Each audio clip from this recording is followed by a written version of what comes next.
आज जब हमने सुबह सुबह दर्शन किए तो बहुत ही सुखद अनुभव महसूस हुआ। रोजगार यहाँ के लोगों को काफ़ी मिला है, इससे काफ़ी यहाँ के लोगों को भी बेनिफिट होएगा और हमारी इकोनॉमी भी बढ़ेगी। जैसी पहले व्यवस्था थी सुना जा रहा है उसके हिसाब से यहाँ पे बहुत डेवलपमेंट हुआ है, टूरिज्म बढ़ा है जिससे लोगों को काफ़ी रोजगार उपलब्ध हुए हैं। तो मुझे इस बात की बहुत खुशी है कि हमारा जो सनातन धर्म है वो बढ़ रहा है। आएंगे तो मोदी योगी, बाकी कोई नहीं उनके आगे, कोई टिक नहीं पाएगा उनके आगे। जो भगवान श्री राम के भक्त हैं वो मिलते जाएंगे, जनता मिलती जाएगी, तो हम उन लोगों से भी बात करेंगे क्योंकि जो मंदिर आता है वो बेहद उत्सुक होता है और वो कहीं पर भी बात करने को उत्सुक होता है, भगवान राम के बारे में बताने को उत्सुक होता है। तो हमारे साथ कुछ लोगों, क्या नाम हुआ? विवेक अग्रवाल। हम बिजनौर से आए हैं अपनी फैमिली के साथ। बहुत ही हमें जो है दर्शन करने की बहुत आशा थी। भगवान राम का जब से सुना है, क्योंकि हमारी आस्था के प्रतीक है भगवान राम, और हमें इनके दर्शन बहुत प्रतीक्षा थी, बहुत समय से प्रतीक्षा थी और आज वो जाके बहुत पूर्ति हुई है। बाकी दर्शन करके आज जब हमने सुबह सुबह दर्शन किए तो बहुत ही सुखद अनुभव महसूस हुआ। ऐसा लगा कि कोई शक्ति, कोई स्पिरिचुअल शक्ति जो है वो हमारे अंदर जो है हमें देख रही है और हम उसके दर्शन कर रहे हैं। बहुत सुंदर। क्या नाम हो मैम आपका? नेहा। नेहा जी, आपसे सवाल थोड़ा सा उल्टा है। सवाल इसलिए उल्टा है क्योंकि अभी इलेक्शंस आने वाले हैं और यहाँ पर आपने मंदिर घूमा तो एक जो सत्ता पक्ष है वो बोलता है कि हमने मंदिर बनवाया और यहाँ पर लोगों को रोज़गार दिया। दूसरा पक्ष है वो बोलता है कि यहाँ पर रोज़गार तो मिला लेकिन आम जनता के लिए महंगाई भी बढ़ी। आप सुबह से यहाँ पर घूम रही हैं, आपको क्या लगता है, क्या माहौल है, कितनी महंगाई है, पहले से कितनी ज़्यादा महंगाई है, क्या जेब पर असर पड़ता है? नहीं, बिल्कुल भी नहीं पड़ता और रोजगार यहाँ के लोगों को काफ़ी मिला है, इससे काफ़ी यहाँ के लोगों को भी बेनिफिट होएगा और हमारी इकोनॉमी भी बढ़ेगी। इसके साथ साथ हमारे पूरे देश की इकोनॉमी भी बढ़ेगी और धीरे धीरे विदेशों से भी लोग आएंगे तो हमारी इकोनॉमी पे बहुत इफेक्ट पड़ेगा। और महंगाई का ऐसा कुछ भी नहीं है कि बहुत ज़्यादा महंगा है, जैसे और जगह है वैसा ही है। पहले कभी आए हो अयोध्या? पहली बार? आज पहली बार आया हूँ, हमको बहुत अच्छा लग रहा है। काफ़ी रात का नज़ारा हमको इतना आनंद आ रहा है देख के कि मतलब कुछ कहा नहीं जा सकता। लग रहा है कि यहाँ राम की नगरी एक मतलब झांकी जैसी लग रही है, गजब लग रही है। हम भाइयों से यही कहना चाहते हैं कि एक बार अवश्य आएँ राम लल्ला जी का एक बार दर्शन करें। और जो कि यहाँ का प्रसाद, एक प्रसाद जब हम लोग प्रसाद ग्रहण करते हैं लगता है कि यहाँ राम के अंदर हम समा गए हैं। वाकई में यहाँ का जो नज़ारा है रात का देखने लायक है, जैसे मेला का उत्सव लग रहा है यहाँ पे। बाकी हमारे सभी मित्र भाईगण हम लोग के साथ लगे हुए हैं। हम लोग कल रात से ही आए हैं, अभी तक हम लोग लगे हुए हैं।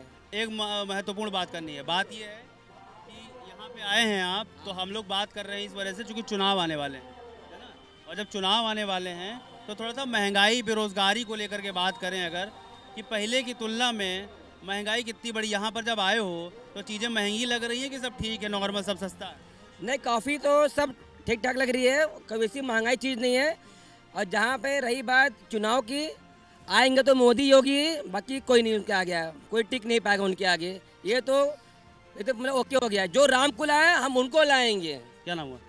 पिंटू सेठ। पिंटू सेठ क्या करते हैं? जी हम गलेजा काम करते हैं, कालीन का। जैसे आपने बोला सेठ, हमें तो लगा भैया बहुत बड़ा आदमी है कोई हमारे साथ हैं। बिरादरी का सेठ है जी। सेठ है।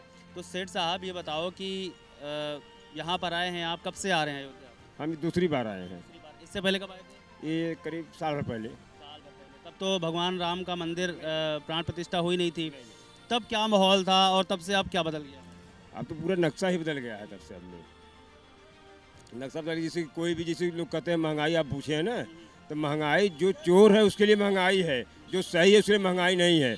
और महंगाई सब दिन था। हम तो कहते हैं अगर महंगाई जांचना है अपने पूर्वजों से पूछो तो रोटी चावल नसीब नहीं होता था। अब कैसे महंगाई है, चड्डी पैंट नसीब नहीं होता था, अब तो पैदा हुआ बच्चा सब लोग चप्पल पहन रहा है। कैसे महंगाई है। क्या नाम हुआ आपका? जय श्री वेन। हाँ? जय श्री वेन। जय श्री वेन। गुजरात से आई हैं? हाँ, पहचान गए। कैसा है, आप गुजरात से एक निकल करके एक नेताजी आए, प्रधानमंत्री मोदी जी, और आए यहाँ पर, बताइए उत्तर प्रदेश में बना दिया उन्होंने मंदिर, कैसा लग रहा है आपको? बहुत सरस लग गया वो मंदिर। हाँ, हमने जो है दर्शन करवा लाया। दर्शन हो गया ना? जाइए सही। हाँ। तो मोदी जी जब वहाँ पर मुख्यमंत्री थे तो कैसा विकास किया था? बहुत बढ़िया। बहुत बढ़िया। ओहो हो, है ना, धन्यवाद। अभी कैसा है वहाँ पे? આપણે બહુ અમે પાલીતાણા अच्छा, वहाँ से गुजरात से आप उत्तर प्रदेश आए, अब वहाँ से यहाँ पे कितना फर्क है? અમે હજી કાંઈ ફર્યા એટલા જ આવ્યા. હા. क्या नाम है आपका? मेरा नाम अरविंद भाई रावल जाते ब्राह्मण. ऐसा और बताओ क्या बोलूँ. बस एक बड़ी साधारण सी बात, पहले तो गुजरात से आप आए हैं और गुजरात से आप आए हैं तो इसलिए आपको धन्यवाद, चूँकि जो हमारे देश के प्रधानमंत्री हैं वो भी गुजरात से हैं और गुजरात से आ करके यहाँ पर जो करोड़ों लोगों की आस्था है, लाखों करोड़ों लोगों की, उनका एक भव्य राम मंदिर बना दिया. कैसा लग रहा है आपको कि भाई? बहुत बढ़िया बहुत बढ़िया. हम तो इनको बहुत धन्यवाद देते हैं. हजारों साल जियो मोदी जी. हमने तो भगवान को नहीं देखा है लेकिन वो भगवान है. मोदी जी, योगी जी, अमित शाह जी, ये सब भगवान के रूप है. हमारा अपना पूरा इंडिया का वो भगवान स्वरूप है. मैं तो ये समझता हूँ भाई. भगवान इनको लंबी आयु देवे और सबका कल्याण करे, बस वही हमारी प्रार्थना है. और इस साल तो क्या हर चुनाव में मोदी आएगा. जय श्री राम, जय श्री राम, जय श्री राम. तुलना में कितना अलग लग रहा है मंदिर? पहले कभी आए हो यहाँ? हाँ, आज के 5 साल पहले आए थे तब यहाँ पे इतना विकास नहीं था जितना अब दिखने को मिल रहा है. हाँ. किस तरह का? जैसे रोड का चौड़ीकरण और बाकी दुकानें बहुत सी हो गई हैं. पहले इतनी नहीं सुविधा थी, रोड में गड्ढे थे, अब नहीं है. अब सफाई भी है पहले की अपेक्षा. ये स्टेशन अपना अयोध्या वाला ये बहुत गंदा था, अब बहुत अच्छा एकदम बढ़िया बन गया है. पहले कहाँ से आए? हम आए कानपुर से. तो कानपुर सिटी एक है, ठीक है, और यहाँ पर अगर आप अयोध्या आए हो तो वहाँ पर भी बहुत सारे मंदिर होंगे. लगता है कि वहाँ का भी जीर्णोद्धार होना चाहिए, वहाँ के भी मंदिरों को ऐसे भव्य बनना चाहिए, बड़ा होना चाहिए, या आप कुछ और चाहते हो कि कुछ और मंदिर हैं जिनको इसी तरह से बना देना चाहिए? वैसे भैया हाँ, होना चाहिए जीर्णोद्धार, लेकिन वैसे हम प्रॉपर कानपुर से नहीं, हम कानपुर देहात से हैं. हाँ. क्या नाम हुआ आपका? शान्या. क्या? सान्या. सान्या. अच्छा, तो शान्या क्या करती हैं आप? मैं स्टूडेंट हूँ, यूपीएससी की तैयारी कर रही हूँ. यूपीएससी की तैयारी कर रही हैं. तो अगर यूपीएससी की तैयारी कर रही हैं तो आप चीज़ों को बड़ा बेहतर समझती भी होंगी, है ना? इससे पहले कभी यहाँ अयोध्या आई हैं? नहीं, ये मेरा फर्स्ट टाइम है. मैं पहली बार अयोध्या आई हूँ. दर्शन हो गए? जी, बहुत अच्छे से और आराम से हुए. ठीक है. तो अभी कुल मिलाकर के बात ये है कि इलेक्शंस आने वाले हैं, ठीक है, और एक तरफ विपक्ष है, एक तरफ सत्ता पक्ष है. तो जो सत्ता पक्ष में सरकार है यानी कि भारतीय जनता पार्टी, वो कह रही है हमने राम मंदिर बनवाया, लेकिन उसकी जो टाइमिंग है ठीक चुनाव से पहले बनाया गया. ठीक, तो ऐसे में विपक्ष बोल रहा है कि ये एक पॉलिटिकल इवेंट था, ठीक है, ये विपक्ष बोल रहा है. और विपक्ष कह रहा है कि राम मंदिर पर इलेक्शंस ना हो करके बेरोज़गारी पर, महंगाई पर, स्वास्थ्य पर, शिक्षा पर, इस पर इलेक्शंस होने चाहिए. आपसे क्वेश्चन सिर्फ इसलिए है जो कि आप यूपीएससी की तैयारी कर रहे हो और आप अच्छे से समझते होगे. और बाकी लोग अगर जो जॉब के लिए बोलते हैं, विपक्ष बोलता है कि बेरोज़गारी है, जॉब्स नहीं है. अब ऐसे में आपको क्या लगता है कि जब वोट डालने जाएं आप तो आपके जहन में क्या मुद्दे होने चाहिए और ऐसा क्या अधूरा रह गया है जो पूरा होना चाहिए? जी, अगर देखा जाए तो जैसी पहले व्यवस्था थी, सुना जा रहा है उसके हिसाब से यहाँ पे बहुत डेवलपमेंट हुआ है. टूरिज्म बढ़ा है जिससे लोगों को काफ़ी रोज़गार उपलब्ध हुए हैं. और बात रही सरकारी नौकरी की तो वो है, अवेलेबल है, जिस हिसाब से तैयारी हो रही है उस हिसाब से मिल रही है नौकरियाँ. और टूरिज्म बढ़ने की वजह से यहाँ के लोगों को काफ़ी रोज़गार मिल गया है. देखिए यहाँ पर कल ही हम लोग एक बताशे वाले से मिले थे, वो बता रहे थे कि उनकी इनकम दुगनी हो गई है, काफ़ी पहले से ज़्यादा हो रही है. तो वो जनरेट कर रहे हैं रोज़गार कि आप अपना खुद का बिजनेस स्टार्ट कर सके, बजाय कि किसी के पीछे या किसी की नौकरी करने के बजाय आप खुद का स्टार्टअप शुरू कर सके. इन चीज़ों पर ज़्यादा फोकस किया जा रहा है. क्या नाम हुआ आपका? मेरा नाम दिनेश है और मैं सोनीपत हरियाणा से आया हूँ. और ये मेरा परम सौभाग्य है जो मैं यहाँ दूसरी बार आया हूँ. पिछले साल मैं मार्च में आया था, तब में और में यहाँ दिन रात का डिफरेंस है. और मुझे इस बात की बहुत खुशी है कि हमारा जो सनातन धर्म है वो बढ़ रहा है. ये नहीं कि हमारे भारत में, पूरे विश्व में हमारे सनातन धर्म का आज परचम लहरा रहा है. और हमें इसका गर्व होना चाहिए क्योंकि ये सनातन धर्म ही एक ऐसा धर्म है जो पूरे विश्व के लिए ज़रूरी है. आजकल आप देख रहे हो सब देशों में अलग अलग झगड़े हो रहे हैं, तो एक शिक्षा ज़रूरी है कि हमें किस तरह से जीवन अपना जीना चाहिए, किस तरीके से हमारे संस्कार होने चाहिए, हमें दूसरों का भी ध्यान रखना चाहिए. तो ये हमारा धर्म सिखाता हमें कि सबको मिलजुल के रहना चाहिए. और मुझे बड़ा गर्व है इस बात का कि आज हमारा सनातन धर्म पूरे विश्व में फैल रहा है। और राम मंदिर जो बना है इसकी खुशी इतनी है कि शब्द नहीं है कि इसको बयान कर सके कि ये कोई छोटी बात नहीं है। ये एक बहुत बड़ा मैसेज है पूरे विश्व के लिए, ये नहीं कि सिर्फ अयोध्या के लिए है या हमारे देश के लिए है। जो ये मोदी जी ने ये प्राण प्रतिष्ठा करवाई है, जिस तरीके से करवाई है, ये एक बहुत बड़ा मैसेज है कि सनातन धर्म दोबारा से लौट रहा है अपनी पूरी शक्ति के साथ।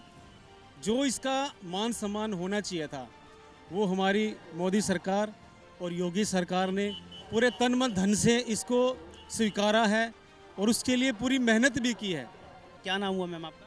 पूनम जाचक, मैं कीर्तनकार हूँ, महाराष्ट्र से यहाँ आई हूँ। शुरुआत में कुछ छोटा सा सुना दीजिए और तभी शुरुआत करते हैं। हमारे महाराष्ट्र में संत तुकाराम जी कहते हैं, राम कहो जीवना फल सोही, हरि भजन सु विलंब न पाई। राम कहो जीवना फल सोही, कवन की माया कवन की छाया, एक राम बिन सब ही जाया। कवन का मंदिर कवन की झोपड़ी, एक राम बिन सब ही फुकरी। कहे तुका सब ही चलनार, राम बिना नहीं हो सार। राम कहो जीवना फल सोही। क्या बात है मैम, क्या बात है। आप लोगों ने सुना तो प्लीज़ थोड़ा सा ताली बजा दीजिए। मेरे हाथ में तो माइक है, प्लीज़। शुक्रिया, बहुत शुक्रिया। बहुत सुंदर आपने गाया, राम भजन था ये। यस, राम भजन है। संत तुकाराम जी महाराष्ट्र के देहू तीर्थ क्षेत्र के पुणे के पास देहू के एक बहुत बड़े संत है। उनकी ऐसी ख्याति है, स्वयं परमात्मा उन्हें लेने के लिए आए थे वैकुंठ में। वैकुंठ गमन उनका हो गया है। अभी 26 तारीख को उनका वैकुंठ गमन था। अभी महाराष्ट्र से मेरे गुरु हरिभक्तपरायण रुक्मिणी ताई एकनाथ तारू, सौभाग्यवती है वो, और उनका अभी यहाँ राम कथा चल रही है मराठी में। महाराष्ट्र के हमारे 350 लोग यहाँ राम भक्ति में तल्लीन होने के लिए आए हैं। कल हम हनुमानगढ़ी गए थे, तो जो वारकरी सांप्रदाय की दिंडी जैसे देहू आलंदी पुणे प्रांत से पंढरपुर जाती है, हमारे परमात्मा विट्ठल है, लेकिन विट्ठल राम कृष्ण सब एक ही है। तो वैसे ही दिंडी हमने कल प्रभु राम मंदिर के द्वार तक, जहाँ राम लल्ला अभी स्थित है, उनके पास तक और हनुमानगढ़ी में लेकर गई। इतना आनंद लूटा जैसे कि ऐसा लगा नहीं कि एक कलयुग की अयोध्या है, जैसे लग रहा था सत्ययुग की अयोध्या है।